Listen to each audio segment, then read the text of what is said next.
Hello fans of Lifeweb. I am even in debt I still serve. You may know me from my mediocre videos about the game, or the even more mediocre memes that I made. Like I'm on a raid on Randy's house and this short message from Randy Sandy. Now, unlike my other videos that were made just for entertainment, this one is a public service announcement. Randy is a fraud. Yes, I've said it. Everyone knows it already, but what you don't know is that Randy is also a thief. And I'm not just talking about stealing sound effects from games or getting inspiration from System Shock. And I say inspiration with quotation marks. I'm talking about Randy's blatant thievery of my game, my franchise. I know, this might come as a shock to you, but I assure you it's the truth. Now, I know you're probably doubting my claims, and I won't blame you, but I implore you to listen to what I have to say. We need to start out with some backstory, so let's go back to the year 2011. So here I was, even in debt I still serve 6 years earlier, from 2017. I was in Vladivostok. What was I doing there, you may ask? Well, see, back in February, I was addressed through Beyond private messages by a user named Randy Sandy. He, and of course it's a he, everyone knows that, was a fan of my work on the base station branch of Space Station 13. Now, obviously, the Russian and English divisions were radically different, and hey, they still are. So, why did he contact me? Well, I'll quote what he said. It's an offer to benefit Space Station 13. We will help each other. I will help you adapt our code to your branch, and you will help me adapt yours to ours. Now, I never knew this guy before, never heard of him, but I said, alright, why not? So, we kept up back and forth going through Beyond messages. He showed me new features that they had, and I showed him new features that we had. Things went smoothly, I guess, so we kept this up for 4 months. In June, he invited me to his apartment in Vladivostok. Said he considered me, and I will quote again, a good friend, even if you do not see the value of benzos. One thing I gotta clear up is this was 6 years ago. Don't go Randy Sandy lives in Vladivostok. No. Who knows where he is now? He might still be there, but I don't know. So I thought, alright, why not? So he offered me free housing for 3 years. And that's a lot, yeah? I know what you're thinking now. You went to live with a Russian drug addict who glorifies rape, pedophilia, and torture?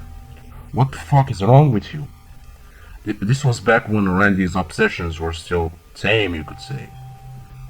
Now I knew from his messages that he was all bark and no bite, so he pretty much offered to pay all expenses for 3 years, and all I had to do was help him with coding for the Russian branch. Right, so yeah, I'm still alive, so I wasn't wrong about Randy Sandy. We were good friends during that time. He even offered to let me stay for a 4th year, but in 2014, Randy's mental state started deteriorating.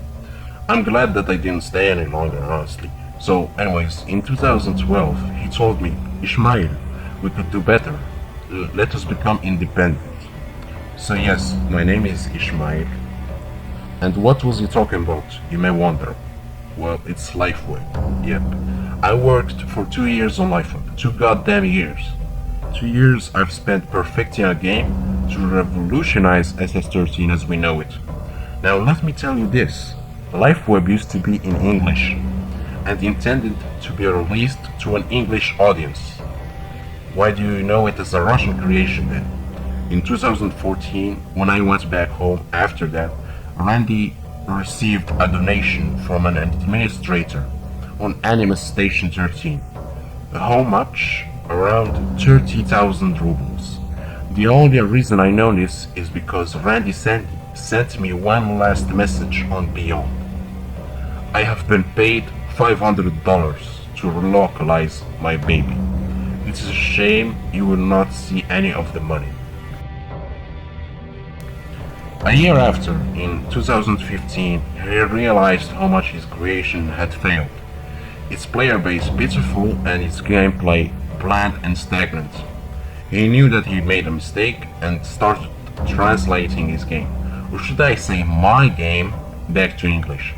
Now, my Beyond handle, even in that I still serve, was created back in 2014. You may think that I've made a mistake since, come on, how did I do this if my C key is in 2000, was made in 2014? Now, you may think that I've made a mistake, that all the shit that I just said is all lies, but trust me on this one.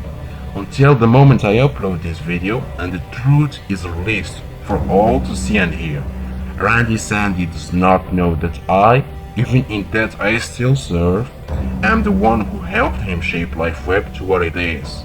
I've made this C key to infiltrate Lifeweb under the guise of a new player, not one of its founding fathers. Randy Sandy is a manipulator, a true sociopath. Most of what he said during the times of Interzone, and God rest her soul, are lies, plain lies. He barely knows how his own game works. That's because he didn't make it. I've done most of the work. Most of the code used is mine. Mine, me. Remember what Randy said about the one-off helpers. He was talking about me. He was mocking me. 3 years of work. And what do I get? I get remembered as a one-off helper. Now, when he got that lump of money back in 2014, he got a taste for money. Real money. The only thing that he seeked was getting more money. When I was still working with him, we were both doing this just for fun, to make something new, something different. But when I left, he became greedy. In 2015, when Interzone was still young, he denied requests to make a Patreon. In reality, it is what he was dreaming of. Getting paid for something someone else made. He was rolling in the money, but he knew that he could get more. Patreon taxed him, so he wasn't getting the full amount being given to him. That's when Interzone went down. Kuro Nico was a Randy Sandy's alt account that he used to post illegal pornography on Interzone, and he used it as an excuse to take it down. Then he took down his Patreon and claimed that it was deleted by the administration. That's when he got 2 new assets. A justification to limit access to Lifeweb if your account is too young, in order to force people to pay to bypass this, and also the ability to gain donations through PayPal and Bitcoin, where he gets almost the full sum paid. This is all part of Randy's greater plan. By now, if you've not dismissed me as a lunatic who's talking out of his ass, you're probably pretty furious at Randy, and I don't blame you. All Lifeweb players are being cheated out of a great game, a game where I actually get the recognition I deserve, where I'm still on the dev team, and probably get paid too. If you think something should be done, and it's true, something should be done, I implore you to share this video with every Lifeweb player you know. If most of the Lifeweb community knows about this outrage, then Randy will be forced to act. This last message is directed towards Randy Sandy. I know that it's hard for you, but please send me a message or something. We'll figure something out. You are a great pal. I don't even want any of the money you're getting. It's all yours, man. I don't care. I just want you to acknowledge what I've done for you. You made a mistake, and that's okay. You just have to forgive yourself. I'll forgive you too.